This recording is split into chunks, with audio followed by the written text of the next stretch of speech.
Hello. Now that I have your attention, can we do this A-level maths exam question? Alright, I'm going to be nonchalant. The curve C has equation x squared tan y equals 9, and we want to differentiate it and actually show that dy dx is minus 18x over x to the power of 4 plus 81. Let's go. First step is to differentiate both sides using implicit differentiation. Now we need to get dy dx on its own. So I've done this and we're going to do one more step. And as you can see, we now have dy dx on its own. And as you can see in the question, they're asking for us to show in terms of only x. But in our version, we actually have it in terms of y as well, which is not good. So we need to turn the y's into x's so that dy dx is only in terms of x. Remember, you can see just above me that x squared tan y equals 9, which means we can say tan y is 9 over x squared. So I've replaced tan y with 9 over x squared, but what do we do about sec squared? Well, remember there's a trig identity. Remember that there is an identity that says 1 plus tan squared theta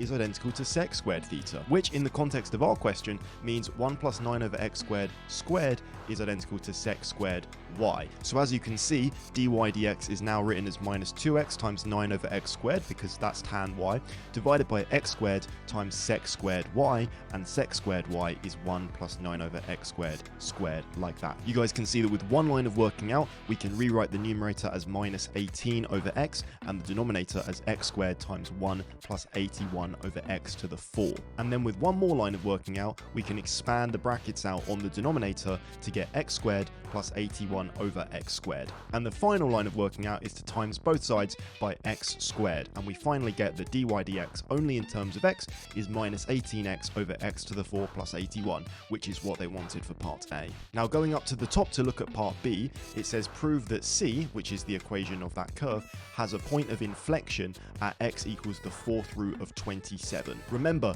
a point of inflection is a point where the second derivative is equal to 0 and the concavity of the function changes. So if we quickly take the second derivative using the quotient rule, we get this. We can then plug in the fourth root of 27 for x, and this ends up equaling 0. But remember, to prove that this really is a point of inflection, we need to show the concavity changes as well. Now, when we plug in a number slightly bigger than the fourth root of 27, so the fourth root of 27 plus 0.01, we get a positive number when we plug it into the second derivative.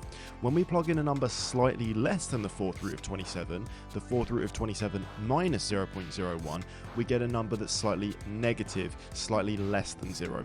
Because of the change in sign, the concavity of the function changes. It changes from being concave to convex. So that's how we show that that's a point of inflection. Thank you for watching.